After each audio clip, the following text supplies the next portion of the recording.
Talking to small businesses, the night team's David Douglas in our news center with more. David. They make up the highest percentage of the nation's workforce, Eric. And tonight, small businesses were early and high on the agenda. And the couple we talked to today got to hear exactly what they were hoping for.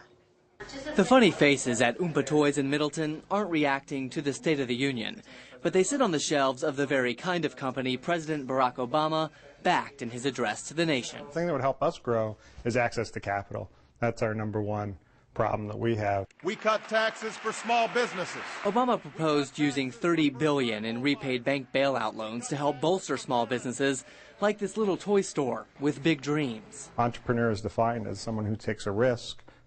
We can't get anywhere without taking a risk. Where I believe the president can make an impact is in education. Nick Glass has a different take. His business, teachingbooks.net, provides the story behind the story, interviewing authors and taking students a step further on their learning journey. One, he supports the things that I think stimulate our society, which is a really sound educational foundation. The president's charge to put the nation's schools on a race to the top could come back to help Glass's company grow.